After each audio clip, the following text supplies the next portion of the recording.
Seminar of the new year, and we're kicking it off in style with Matthew Kleban here visiting us virtually from NYU. So I'll give a little bit of a biography on that. One interesting biographical note is that Matt and I actually went to the same high school many years ago. We did overlap a bit, although it's safe to say we were a couple of years apart. It's safe to say we probably didn't know each other too well.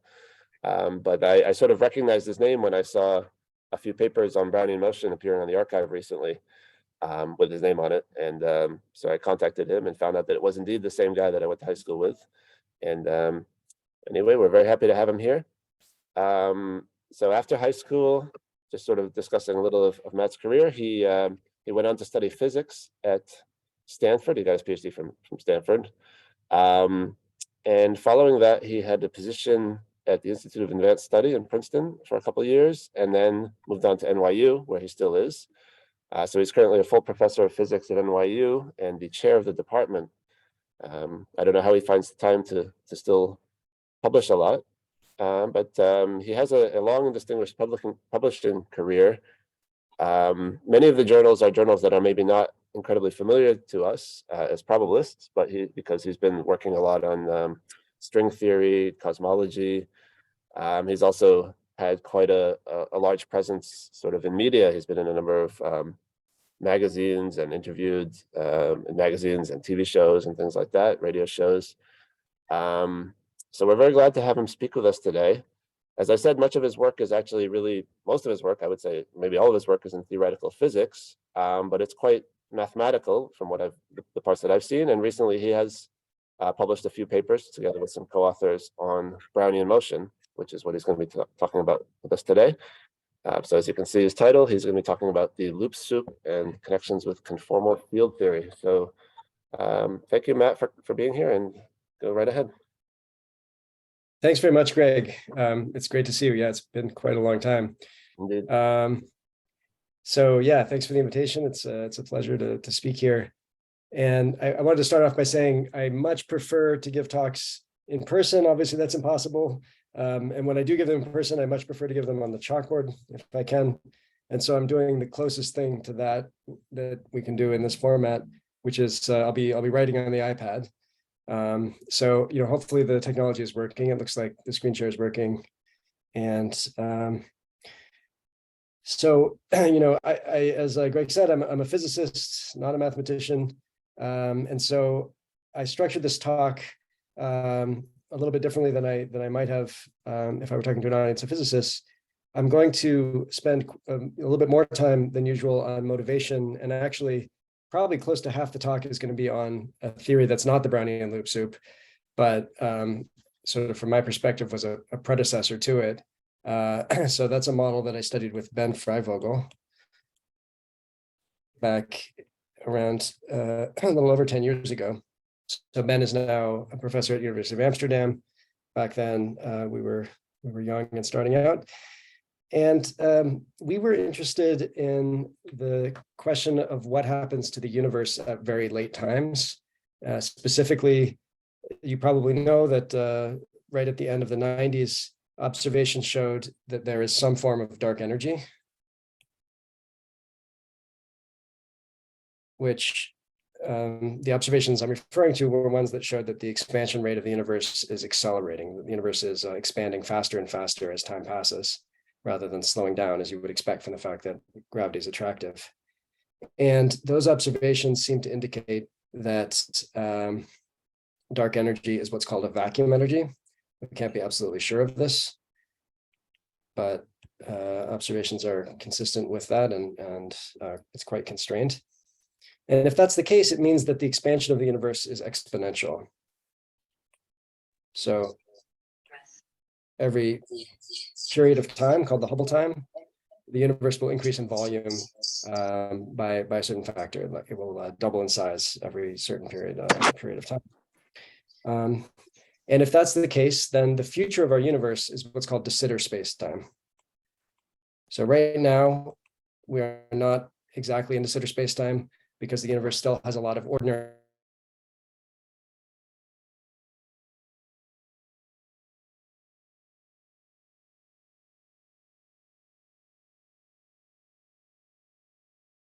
Matt, you seem to be muted. Yeah, please unmute. Sorry about that. I don't know how that happened. No worries. Is that okay now? Yep, thank you. Yep. So I was just saying that the universe now is not de Sitter because it contains ordinary matter and radiation. But in the limit of infinite time, it will asymptote to a de Sitter spacetime dominated just by vacuum energy. And I'll just write down the metric, the line element for de Sitter. We'll just use it for one thing later in a few moments. It looks like this, where I'm going to be working in 2 spatial dimensions and 1 time, although time will not play much of a role. So dx squared is, oops.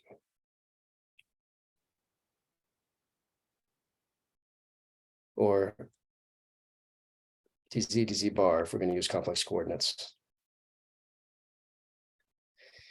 So what you can see in this metric is it's a metric with pseudo-Riemannian signature with Lorentzian signature. So that's why there's a minus sign on dt squared. And then this is describing the 2 dimensions of space. And you can see that there's a scale factor, which is growing exponentially. This parameter capital H, which is a constant in de Sitter spacetime, has units of 1 over time. It's multiplying time and in the exponent, so it has units of 1 over time. And in our universe, 1 over H is approximately 10 billion years, 10 gigayears, very roughly the age of the universe today. So this describes a spacetime that expands exponentially with time. And there's a lot of interest in studying this for obvious reasons. We believe that this is the theory of the universe that we live in. So we would like to understand it. And it has a lot of similarities to anti-de Sitter spacetime, which if you've heard of the so-called ADS-CFT correspondence, you know that it's believed that gravity in anti-de Sitter spacetime has an exact description as a quantum field theory. So it's possible to understand it very precisely. So there's a lot of interest in studying de Sitter spacetime because it describes our universe and because it's possible that there exists some sort of dual theory, which is easier to understand than quantum gravity. And so it's a relatively hot topic among physicists. Okay, so what we're going to do first in this talk, before getting to the Brownian Loop Soup, is consider this theory that I studied over a decade ago with Ben Freivogel.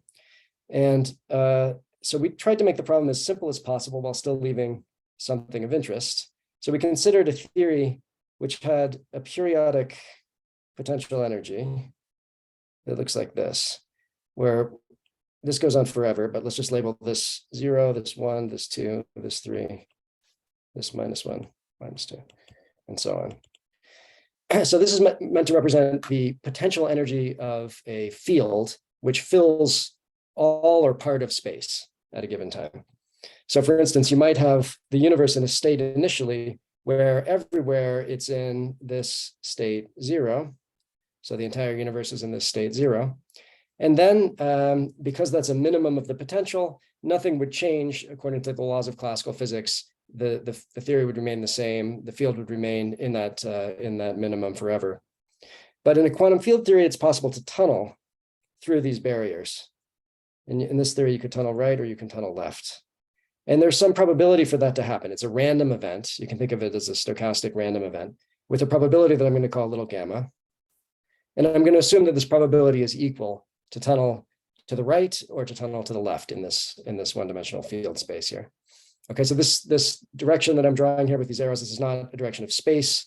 It's representing the value of a field that fills all of space. If you've heard of the Higgs field, for instance, that was discovered recently at the LHC, that's an example of a field like this, a scalar field that has a potential. In that case, the potential has well, it's a complex field, so it actually has a continuum of minima, but you can think of it as a theory with 2 minima like that. Here we have an infinite number of minima going off left and right. All right. By the way, please stop me if you have any questions. I know that much of this might not be very familiar, so stop me if there's anything that isn't clear. Okay, so how do these transitions look in the spacetime? If you again consider the situation where the universe initially at some initial time is filled only by this state that I've labeled 0, then I say there are these random transitions back and forth. So what do they look like? So they look like bubbles, which are spherical, since we're working in 2 spatial dimensions, circular. So circular bubbles. Those bubbles will nucleate. And the earlier they nucleate, the longer they will have to grow. So after they appear, they expand. And they expand more or less at the speed of light. That's actually a fact about de Sitter spacetime, that once any structure is larger than the horizon size, so larger than, if we use the value of h in our universe, about 10 billion light years across, nothing can stop it from expanding at the same rate that light would expand. And when something expands at the same rate that light would expand, well, it grows as rapidly as possible. So the earlier these bubbles nucleated, the larger they get. And so here's a bubble which nucleated at an early time and grew to a large size. And this could represent a transition to the right or to the left. Let's say it's to the right. So if over here we have value 0, then in here we have value +1. And this is the number 0 here, not a, it looks like a circle, number 0. Let's put a line through it. And we could have another bubble that nucleated much later, so it would be quite a bit smaller. Maybe in here is -1. And we could have a bubble that nucleated at some time and close enough to this one that there's a collision. Maybe this is a -1. And it turns out that in these sorts of collisions, the value of the field in the overlap region is the sum of the values of the 2 bubbles that overlap. So in here, it would be 0. And you can have bubbles inside bubbles. You might form another one in here with value +2, maybe another one that was a transition to the left with value 0, and so on and so forth. So you'll have some random collection of these bubbles after some amount of time of different sizes. So what does this ensemble look like? Well, it's easiest to see using a coordinate which is called conformal time.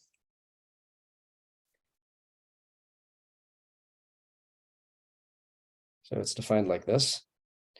And so d eta by dt gives us a plus.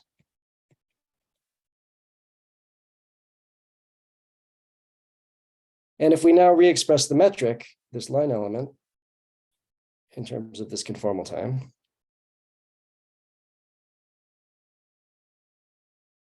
let's say dz bar, this becomes very simple.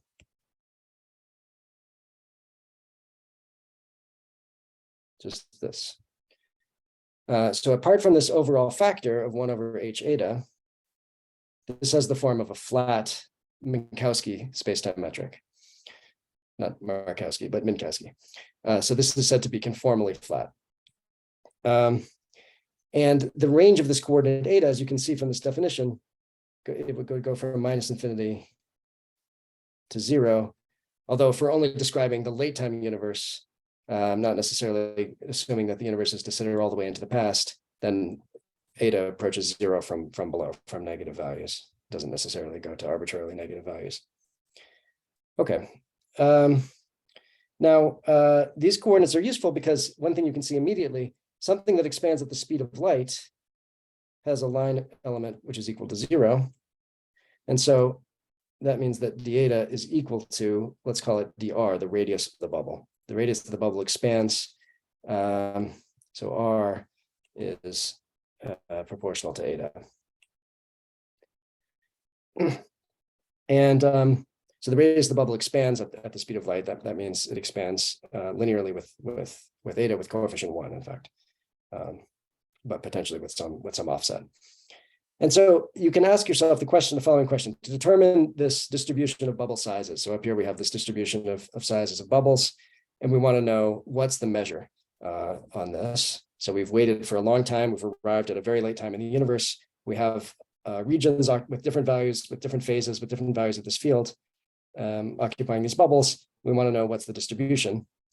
Well, the number of bubbles, let's call it n, that will form in some infinitesimal interval of conformal time. So dn is, if the bubble exists in some region, then there's a dz bar. We need to multiply by gamma. That's the probability to form a bubble per unit time, per unit volume. And then there's a d eta over eta cubed because in the metric, there's a 1 over eta squared. So d of 1 over eta squared is d eta over eta cubed. And so this is the number of bubbles of size eta in a region z and z bar. It's proportional to gamma, this probability to transition, and it's proportional to 1 over eta cubed. And you can see immediately just by looking at this that it's scale invariant because, because the gamma is dimensionless. So the numerator has dimensions of length cubed, and so does the denominator, length or time cubed. I probably should have said that I've set the speed of light to 1, like theoretical physicists always do. So length and time have the same dimensions. So this is a scale invariant measure on the size of these bubbles. And what it means, if you look at it for a minute, is that there are a lot more small bubbles. Sorry, I should have written this in terms of R. So let's write it in terms of R. R is just proportional to eta. So we have simply dr over r cubed. So there are a lot more small bubbles because there's this factor of 1 over r cubed. In fact, this distribution forms a fractal. If you ask, what's the fractal dimension of the set of points in some region which are not inside any bubble, which have not been affected by any nucleation of any of these bubbles, then the dimension is 2 minus gamma. So if gamma is 0, it's 2, because of course there have been no nucleations at all. But as gamma increases from 0, the fractal dimension decreases. So let me just show you an image, if I can, of that. So here you can see on the left and on the right, 2 numerical simulations of this process. The difference being that on the left, gamma is 0.1, and on the right, it's 0.5. And so the thing that I was just calculating the fractal dimension of is this white region here. And obviously, this is a numerical result, so it has a cutoff, a minimum cutoff and a maximum cutoff on bubble size, but the minimum cutoff is the relevant one. If you were to continue this, it would get more and more gray, I suppose, as you fill in the white region with more and more blue. Okay, so it turns out, by the way, that this model was considered by Mandelbrot himself. If you read his book, The Fractal Geometry of Nature, as I found out later, he studies this model, and he says that it's a decent description of the distribution of craters on the surface of the moon.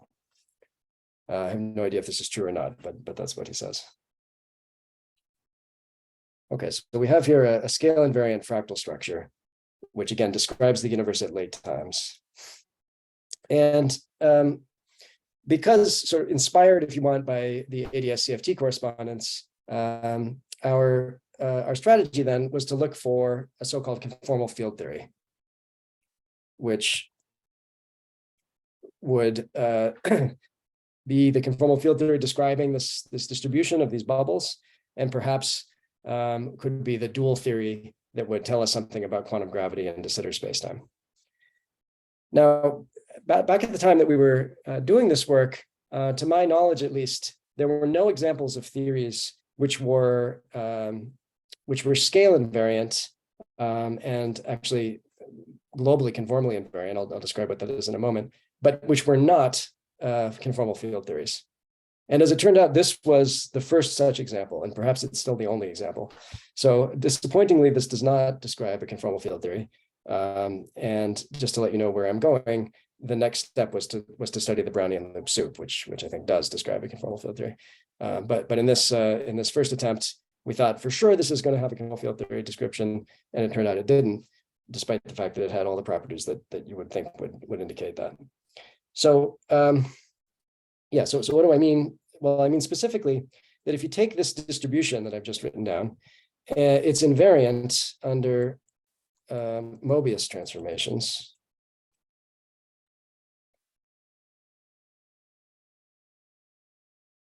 Where you take the complex coordinate z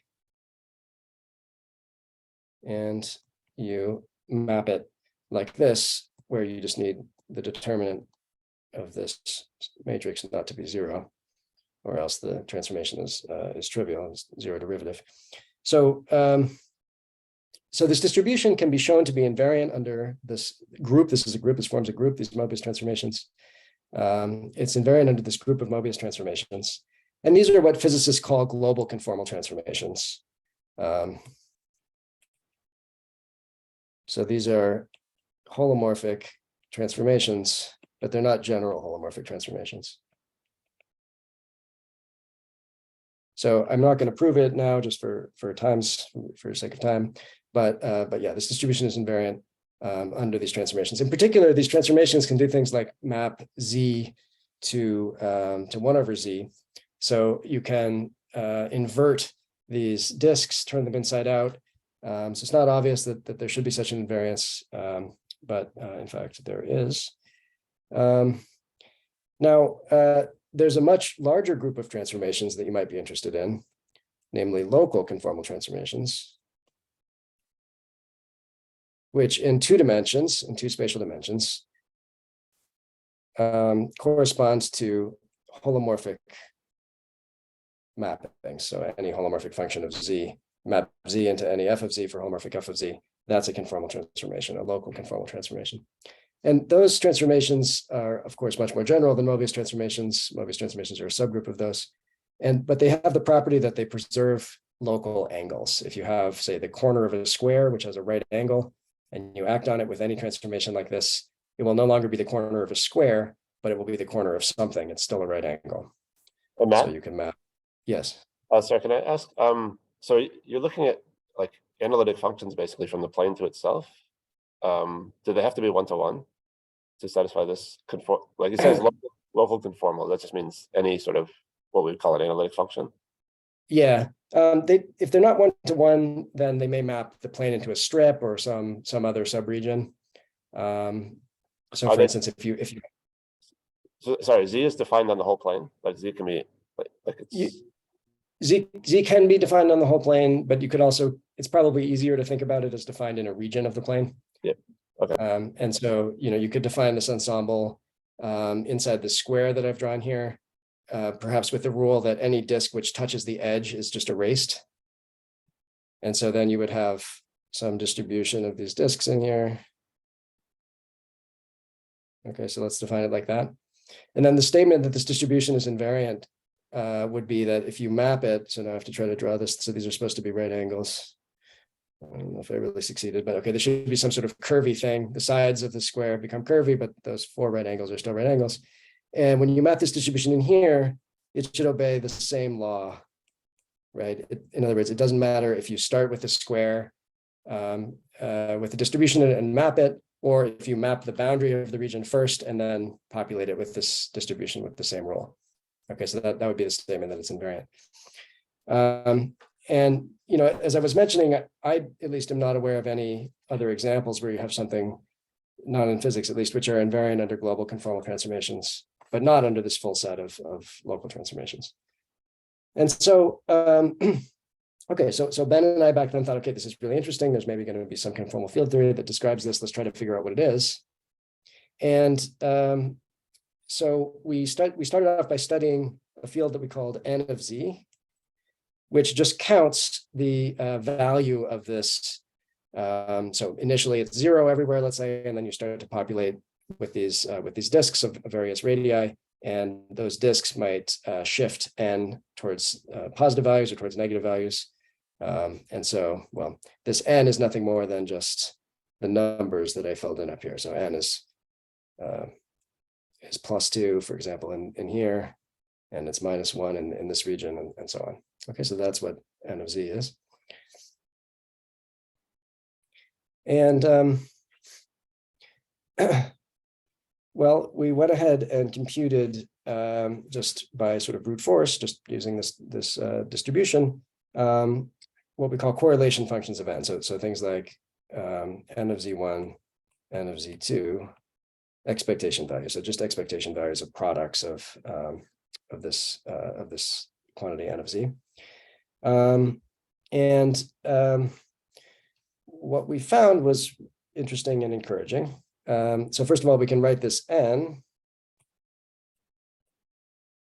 as the number of bubbles that shifted toward, or transitions that shifted towards the right, minus the number that shifted towards the left. So plus means it shifted towards the right, minus means it shifted towards the left.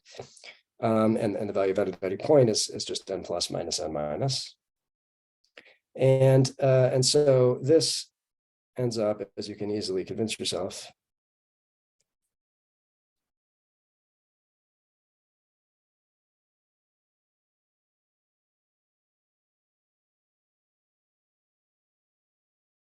like that.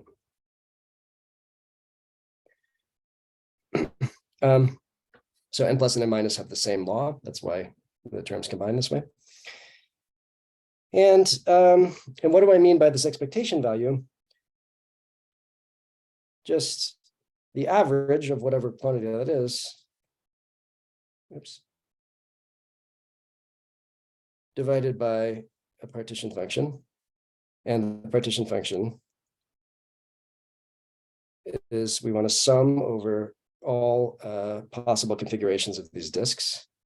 So this number n that we're index n that we're summing over is the number of disks in that particular configuration.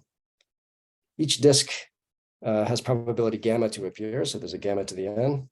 There's a 1 over n factorial to account for exchange. And then for each disk, we need to integrate over its location and its radius with the measure dr over r cubed and the measure d2z sub k. So this should be r sub k. This is the radius of the kth disk, and the z sub k is the position of the kth disk. So this is just a sum over every possible configuration of disks, and it's the right normalization for this for these averages. Let's see. So I just want to do one explicit computation here, because the computations I'm doing here are very similar to the ones that you can do in the Brownian Loop Soup, but much easier. So it's perhaps worth doing one such calculation.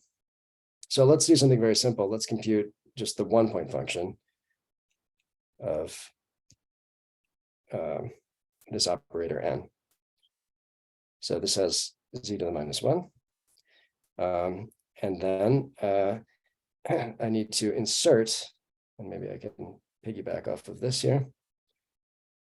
Let's make this equation correct. I need to just insert into this equation n of z, and multiply it by capital Z by this partition function. I'm using z for two different things here. I hope that's not confusing. There's a capital Z, that's this one. I'll give it a little, that's this partition function, and then little z is the coordinate. All right, so I can compute this. This is not difficult. If I write n plus of z as, well, it's 1 if z is inside the disk, and 0 if it's outside. So it looks like this.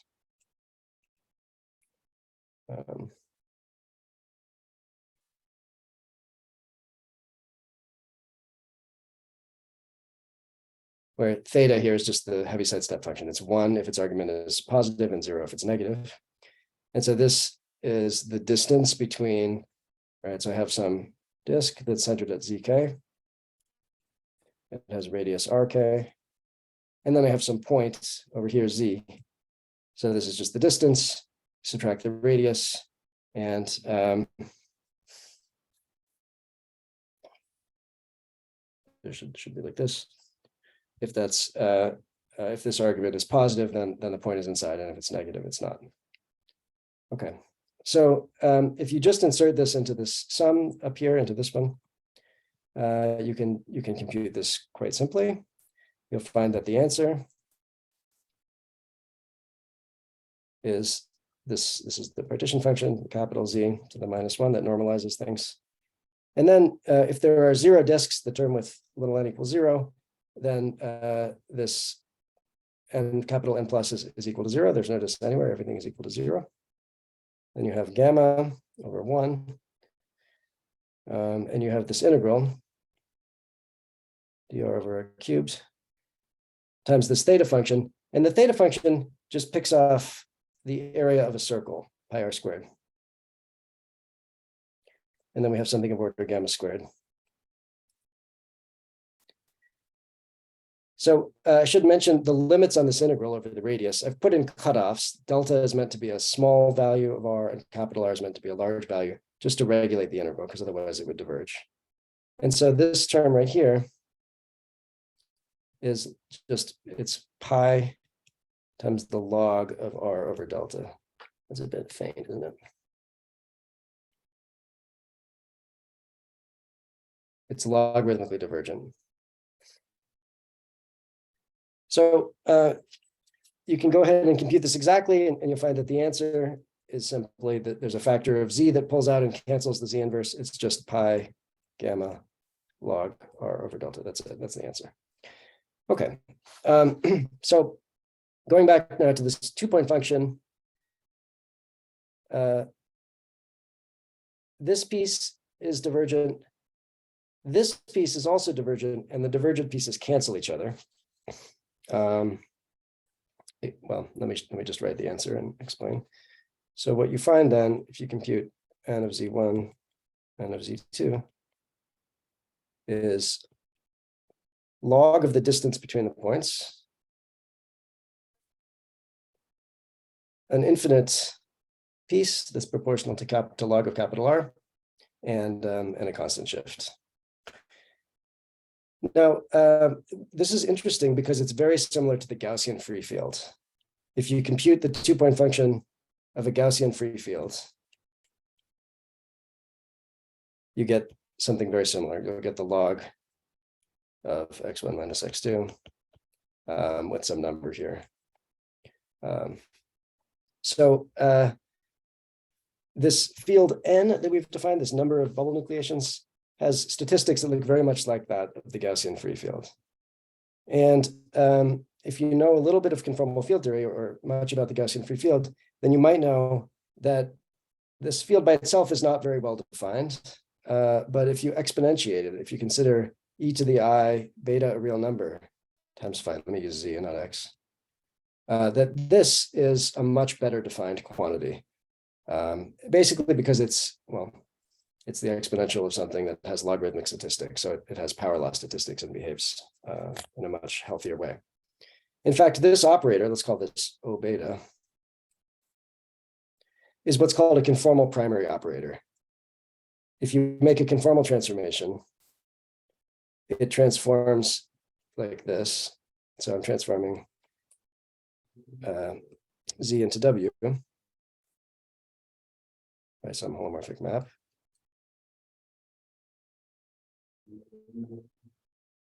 And this property is known as, an operator with this property is known as primary. This phi has dimension delta equals delta bar equals 0. So it's not really a proper primary operator. That's why there are these logs. But e to the I beta phi, here I'm still talking about the Gaussian free field, has dimension delta equals delta bar equals a number which depends on how you normalize it, times beta squared. So e to the I beta phi is a well-defined conformal primary operator in the conformal field theory of the Gaussian free field. And so that motivated us to consider, I'll call them the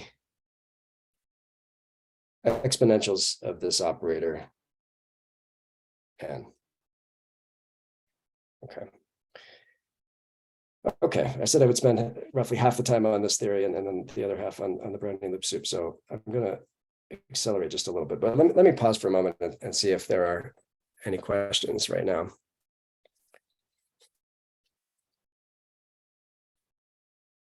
Okay. All right. Well then I think, having done that one explicit calculation, it's anything else in this theory of these disks that's similar can be done. It gets increasingly more difficult as you sort of increase the number of operators in the expectation value that you're looking at. But if you just want to compute, let's say, the 2-point function of these exponential operators, it's not much more difficult than what I just showed you. And here's the results.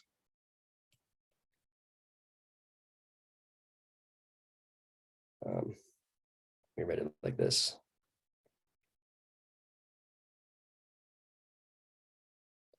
Well, delta bar, where delta equals delta bar is, there should be 2's here, is pi gamma 1 minus cosine of beta. So what you find then is that these exponential operators here are behave like primary operators in a conformal field theory with a dimension which is proportional to gamma, this probability of nucleating bubbles, or the sort of the density of the distribution of bubbles. And then 1 minus cosine of beta, where beta is this number here. There's a cosine beta there because n is an integer. This n is an integer.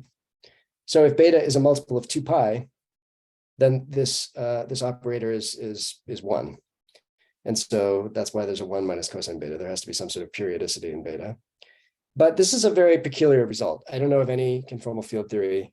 Actually, I know of one, but only one other conformal field theory that has operators with periodic conformal dimensions like this. So this was the first hint that there was something pretty interesting going on here.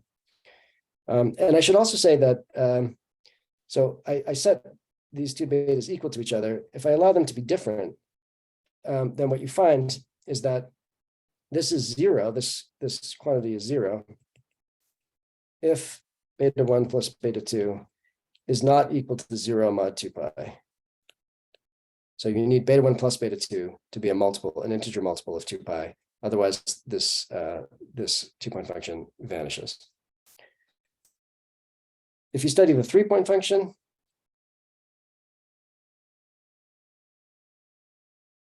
you can calculate it, and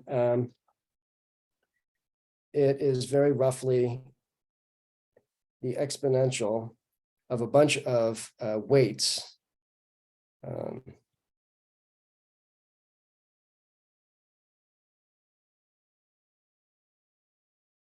Which end up corresponding to these regions. This would be I1, 2, 3. This would be, say, I1, 2, and not 3. This would be I1 and not 2 and 3, and so on. It ends up corresponding to some, when you do the calculation, it's the exponential of weights. Essentially, weights, the probability of having a disk which covers, let's say, this point here, point number 1, this point here, but not points 2 and 3. And to do this calculation, you have to calculate these areas, which involves a lot of annoying trigonometry, and integrate them against this measure, dr over r cubed. But the end result is precisely the one that you expect in a conformal field theory, which, rather than write down, let me just cheat a little bit, and it's not there. Okay, apologies for that. Well, I won't write it down then because it would take a while.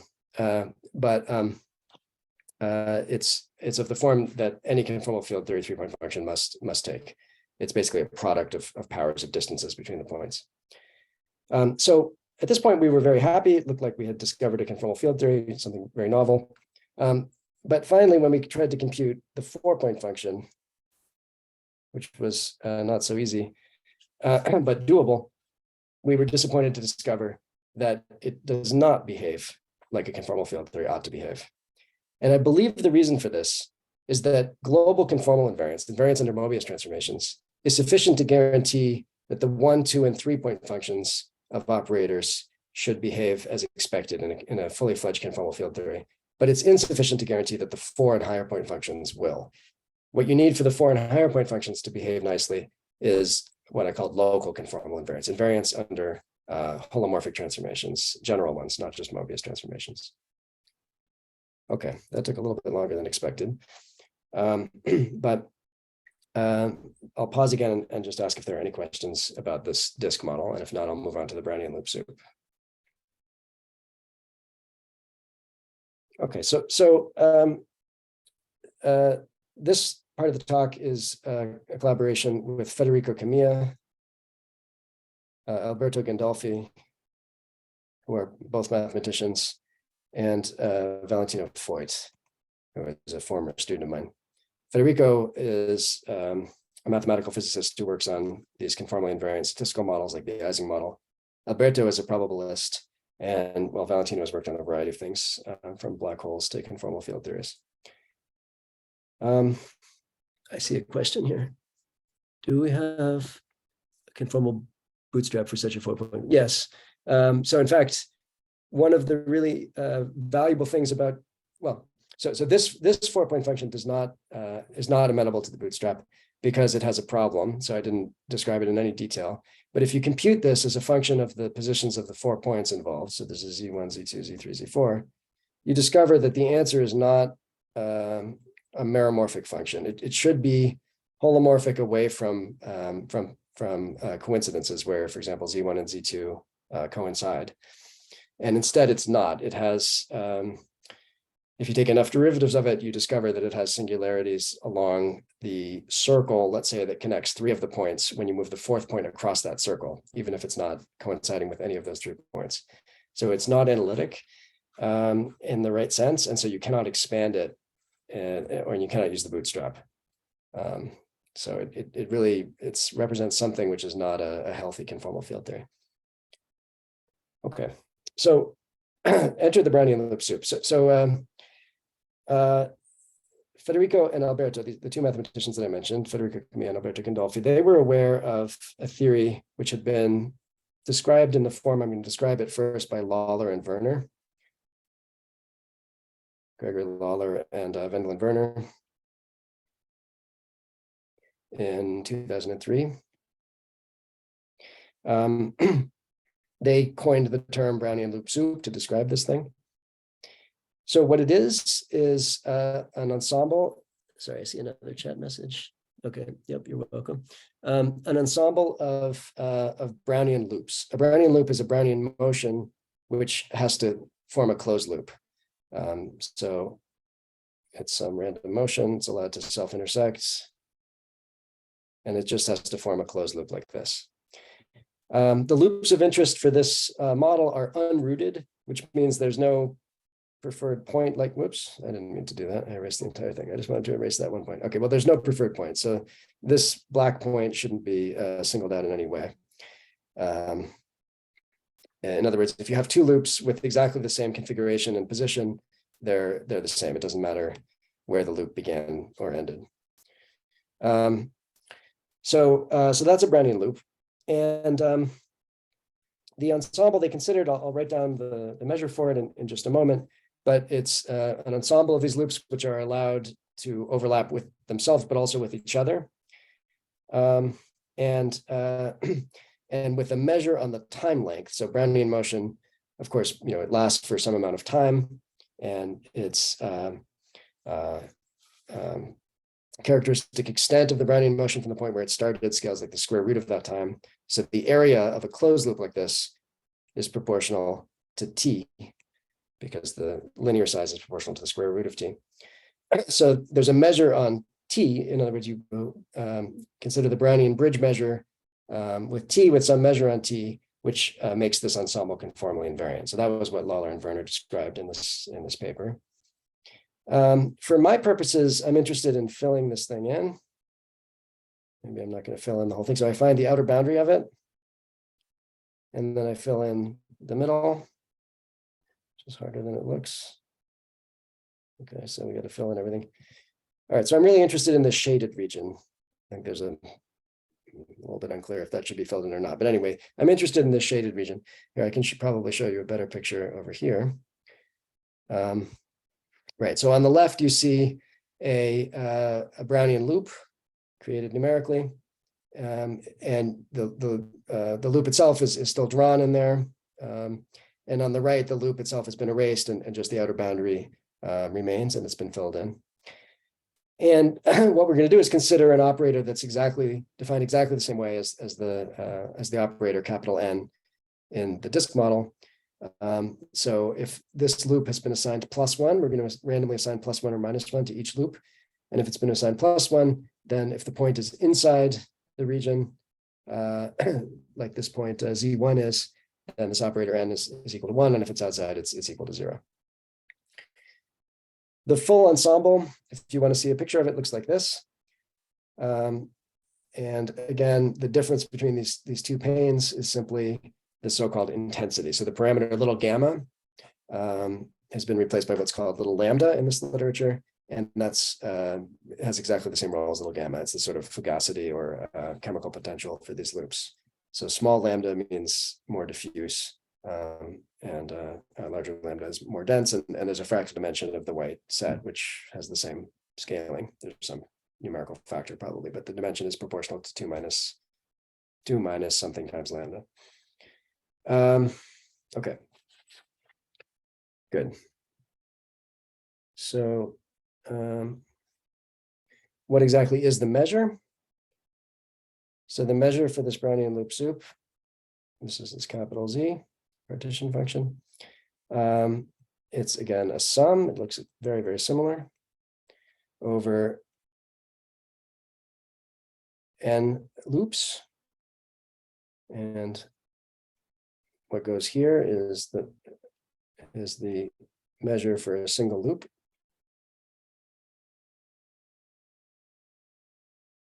And this measure on the single loop is an integral over its time length. This is 2 pi just for normalization reasons, but it's dt over t squared. An integral over, you could think of it as the initial point where you start, and then the measure, the Brownian bridge measure.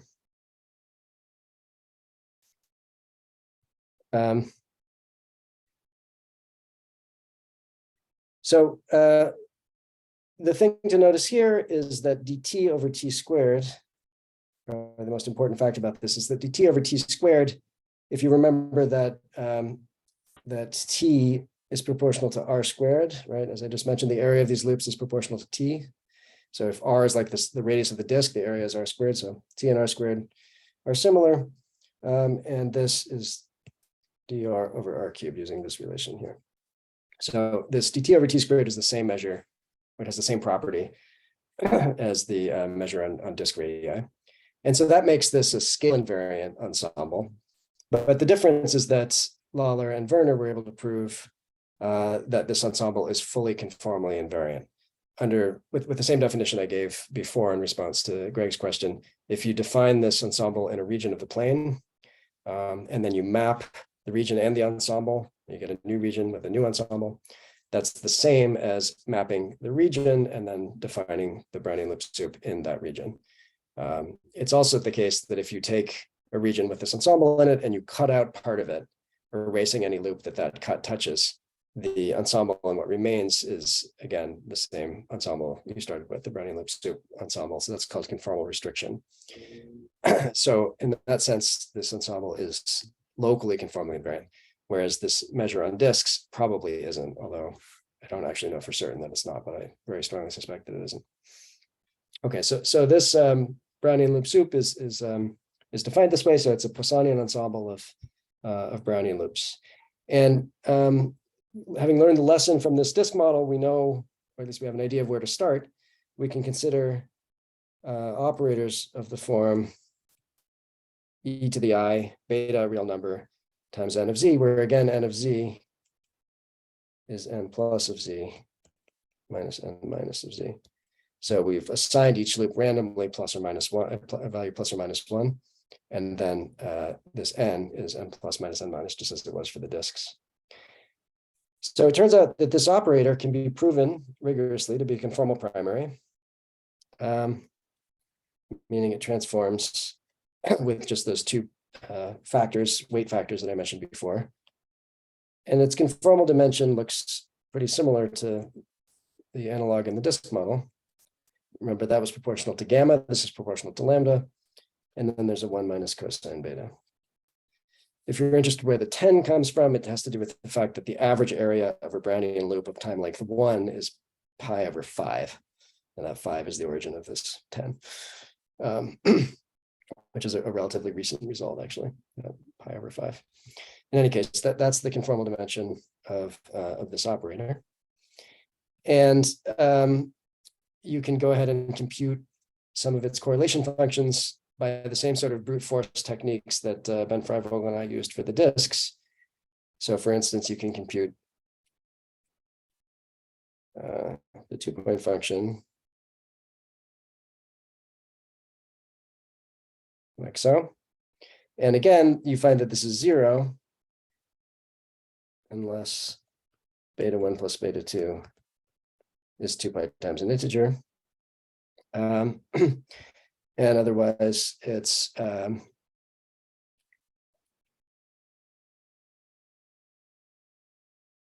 it looks like this, where this alpha of Z1 but not Z2 is the weight of loops, or of a single loop, a single Brownian loop, to separate Z1 from Z2. In other words, if I have points Z1, point Z2, and I have this random Brownian loop,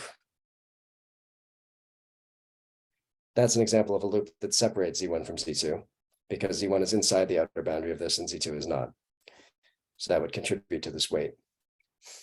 This is very similar to the disk model, where what contributed was the exponential of weights of disks, which covered one point and not the other. Okay, so you can go ahead and compute this. You can calculate this weight, and you discover that the 2-point function has the correct form for conformal field theory with this dimension here. But the same sort of brute force trick of just plugging in operators to the partition function and computing it, it really doesn't work for more complicated correlation functions. For example, if you try to compute the 4-point function, let's call these things V beta, you can't do it directly. And so, although we were able to prove that these operators are conformal primaries, and I should have said we were also able to establish that the central charge of this theory is twice lambda. It's proportional to lambda with coefficient 2. So it looked like we had a conformal field theory. It was very unsatisfying. We couldn't prove that the 4-point function had the right properties for that of a conformal field theory. And so in a sense, we weren't any better off than we'd been with the disk model. For the disk model, we knew for sure that the 4-point function wasn't well behaved, whereas for this, we couldn't tell for sure. So I know I'm coming to the end here. So let me just try to summarize. The trick we were able to use is to use a statistical model called the ON model, where correlation functions satisfy differential equations that you can solve. And we discovered a relation between the ON model and this Brownian loop soup that allowed us to compute this 4-point function exactly. Since this 4-point function can be written as the exponential of a bunch of weights, like the weight for a loop to cover point Z1, but not the other 3, you actually can calculate all of these weights exactly so you solve this 4-point function using the ON model, using the differential equations that the ON model satisfies. I don't think I have time to explain how that works. And then from there, you can extract these weights. So the main thing I wanted to communicate to you as people interested in Brownian motion is that you can compute weights associated with Brownian motion from conformal field theory using this theory. And so, yeah, that was a bit of a surprise. I don't know of any other way to compute these weights, probabilities for a loop to surround one point and avoid 3 others, that kind of thing. But they can be computed this way. From my perspective, I'm more interested in understanding what this conformal field theory is and how it relates to other conformal field theories that are better studied and well known. And that's an ongoing project. We've been able to identify the stress tensor of the conformal field theory, which is one of the crucial aspects of it. We believe that this is a conformal field theory that has what's called an extended symmetry. It has more symmetry than just conformal transformations. And we found a number of other primary operators besides these exponentials I've been discussing. And we know for sure that this is not a known conformal field theory. It doesn't correspond to any of the ones that have been studied. But there's many things we don't know about it. So it remains an open question, precisely what this theory is. Okay, so I guess when you write, it takes a little bit longer than when you flash slides. So I apologize I didn't quite finish everything I wanted to there, but I hope that you got something out of this. And so let me stop there and see if there are any questions. Well, thank you, Matt. Thanks for a great talk. Yeah, does anybody have any questions? Hello, I have 2 naive questions. The first thing is, do you have some Vihasori algebra formalism for this kind of conformal field theory? Did you say it again? Virasoro algebra, did you say? Do you have some Virasoro algebra formalism for this kind of conformal field theory? Yeah, I think so. I mean, every indication says yes. So if the theory is invariant under local conformal transformations, then you should be able to organize operators into representations of the Virasoro algebra. And these primary operators that I'm describing form sort of the basis for what are called Verma modules. You may be very familiar with this, I don't know, but they define representations of a certain weight of the Virasoro algebra.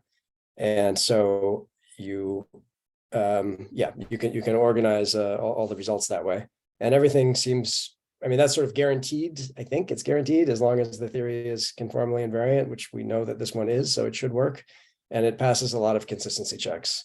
For instance, you can find the stress energy tensor, you can compute its 2-point function, and you can check that the coefficient of that power is the central charge, which you can derive in other ways. And the partition function of the Brownian loop soup can also satisfy something like the BPZ equation, right? I mean, the second order differential equation. Yeah, right. I don't know that the partition function itself does, but it's a little bit hard to define it on the plane. You really would want to define it on the torus. Yes. And so one of the future directions I was going to mention is actually to study this theory on the torus. And then if you can calculate the partition function on the torus, you can extract a lot of information from that, including the spectrum of operators, again, the central charge. So that's something we're trying to do now. I see, because I find the formalism for this kind of a 3-point correlation looks like the some imaginary Liouville. When you can also consider some 3-point correlation for imaginary Liouville, where the Brownian loop soup can be replaced by some Gaussian free field. So do you also expect this can be connected to some let us say imaginary Liouville when C is bigger than 25? It might be imaginary, yeah. Yeah, it has some features in common. Actually, one of my colleagues is an expert on Liouville, Gaston Chiribet, and we've spent a fair amount of time discussing that, and we haven't been able to find a direct relation, but it certainly has some similarities. I think that the theory that is the most closely connected to is the ON model, but it's sort of connected to it at a point. It's like in the limit that n goes to 0, that point is similar to the limit as lambda goes to 0 of this theory. But then as you for finite lambda, they're different. But yeah, it has some features in common with Liouville, so there may indeed be a connection. And it has some features in common with the Gaussian free field that I didn't have time to describe. The simplest way to say it is that the Brownian loop soup with intensity lambda is roughly the same thing as 2 lambda Gaussian free fields. In other words, it's a way to define the Gaussian free field for a non-integer number of fields. So there is a connection there as well. I see. Thank you very much.